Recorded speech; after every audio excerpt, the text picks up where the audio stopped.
Hey, what's up? Welcome back. So today, let's talk about something that we've probably all heard. We probably have all seen a video or two about it. It's called the gray man, right? What is the gray man? What is the gray man theory, and how does it apply to me?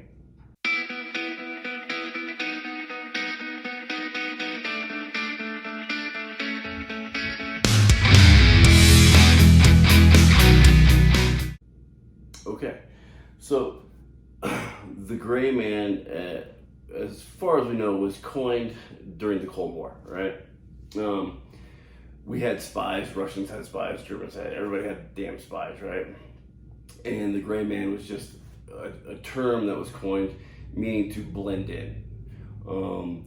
It's the guy that you don't notice when you're walking down the street, right? But spies have been around since like the beginning of time. So the gray man has been around since the beginning of time. And really, all it is being able to blend in. Now, how does that apply to you? Well, why would you ever want to be the gray man? Well, if you are in certain jobs or do certain things for a living, sometimes that you need to spy on people or observe people or watch what they're doing on a daily basis. If that is you and that's what you do for a living, then you probably don't even need this video, because if you're still alive and you're any good at your job, then more than likely you are the gray man and you just don't know it, or if you do know it, then you're really good at it. For example, let's talk about like undercover cops, right? If a cop is sitting on a drug house and he's sitting on the road in his cop car, people are going to notice. If a cop is in a predominantly, let's just say, black neighborhood and the cop is white and he's sitting in a fairly new car, he's going to stand out like a sore thumb. Everybody that drives by is going to be like, what the fuck's that white dude doing here? So that's not the gray man. For civilian terms, why would you want to be a gray man? Maybe there is all kinds of shit going down, the end of the world type stuff, and you are trying to get out of Dodge. Maybe somebody is looking for you and you don't want them looking for you. Maybe somebody's trying to stalk you and you're trying to get away. Anything like that. You want to be able to blend in with the crowd so they can't see where you went or follow you. Why wouldn't you want to be the gray man? A million different reasons. In overseas, when you do certain jobs overseas, they have what they call high vis and low vis, right? Low vis is where you get a couple dudes that have very little body armor on and they drive like a old shitty car and they wear all the garb of the local nationals and they try to hide everything they have so they can go do their job and hopefully be unseen, right? That would be the gray man. High vis is the complete opposite. High vis is you wear all your gear, everything's showing, and you want to make your presence known, right? Another good thing to go high vis is if you can overtly show that you are ready for something to happen or for whatever comes at you. Maybe that'll divert the terrorist or the bad guy, and they will not do that. So there's just a few reasons, right? As for a civilian, most of the time you're not going to be the gray man, or you're not going to be in high vis. You're just going to be a normal person. If there is something happening, an earthquake, a volcano, whatever, and you're just trying to get your family out of there, I think the idea of being high vis or low vis is absurd. Your number one priority should be your family and not how you look or how you dress. With that being said, if you're trying to run away from bad guys, or let's just throw a hypothetical scenario out there that you're down in Mexico and the cartel wants to kill you and you're trying to hide from the cartel, that would be a great idea to be a gray man. But if you're a white dude that's 6'2", that's bald with a beard, always wears a baseball hat, and has tattoos everywhere, probably not going to be able to blend in Mexico all that well. So let's talk about that. Like I said, I'm 6'2". I weigh about 260, 265. the average height of a male in the United States is 5'9". The average height of a male in the world is 5'7".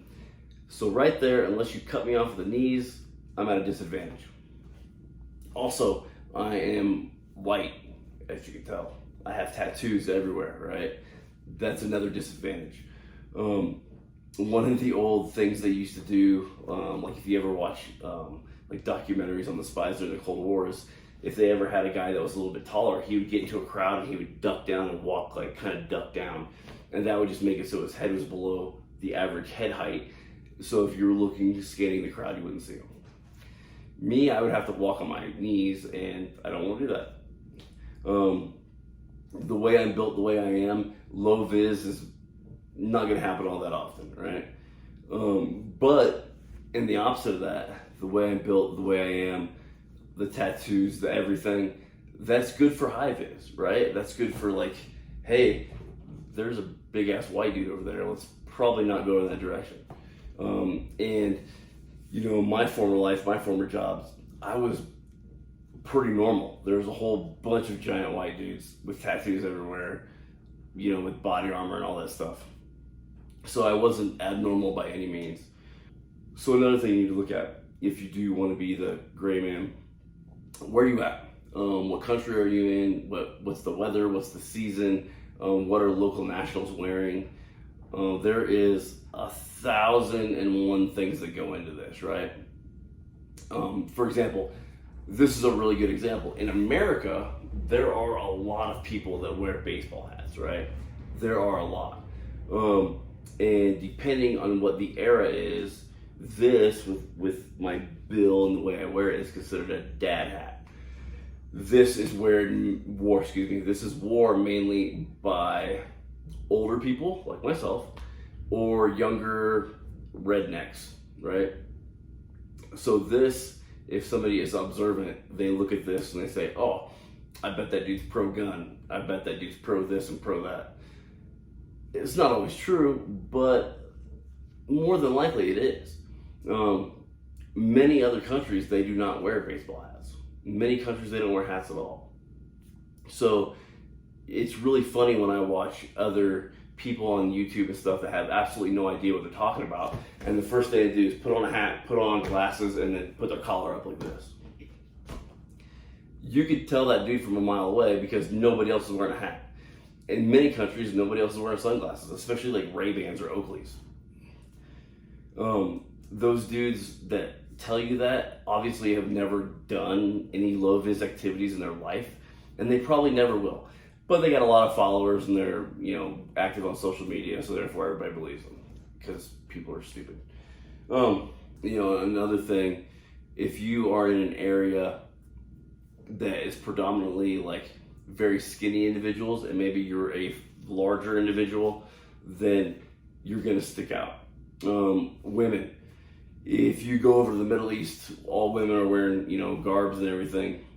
If you don't have a burqa, if you aren't covering your face, you know, there's a lot of things that go along with that. Another thing is, like, if you look at the way people dress in New York, the way people dress in LA, England, and Miami, right? Everybody dresses completely different. So if you're from California and you go over to England, you're not gonna fit in. If you're from America and you go over to England and you're not wearing like the same stuff they wear, you're not gonna fit in. That is one thing that like people really don't get. You got these prepper dudes that they wear backpacks everywhere. You know what? I've been all over the world and not very many people carry backpacks everywhere. You know who does though? Fucking Americans. We know who you are. Everybody can see it. You're not faking anybody out. I'm sorry. So like I said, this is just a short video of the gray man concept. In reality, do you need to be the gray man? Only usually if you're like a bad guy and you're running from the cops. Or you're a CIA spy and you're not watching this fucking video.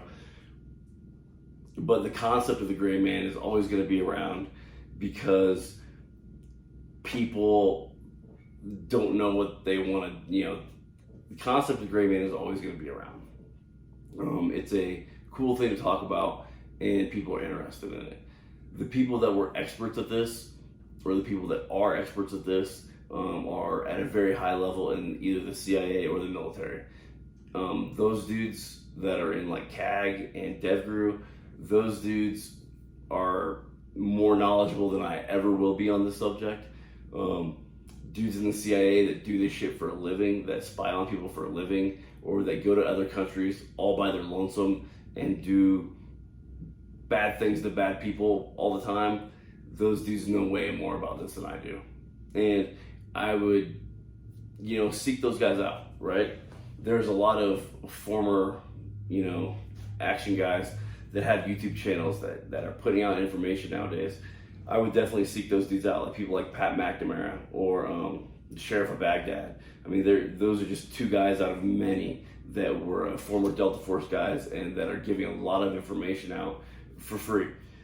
And those guys are just smart as hell, I mean, the Sheriff of Baghdad, he was one of the guys when we first pushed into Afghanistan, and he would go out all by himself.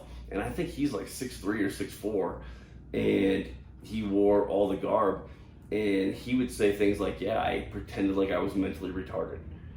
And, like, how would you ever think of that? Would you ever think to be like, oh, I'll play like I'm mentally retarded to fit in? Dude, that stuff like that's awesome. You read certain books about Delta Force, and the things that they do, the things they come up with are just ingenious. And, hats off to everybody that does anything like that. And I would love to, sit down and have a beer with those guys, because I'm pretty sure the knowledge they have is just awesome. But anyway, if you got anything, you got any questions, hit me up in the comments. Quick short video for you guys. And just remember, at the end of the day, always ask yourself, are you an asset or are you a liability?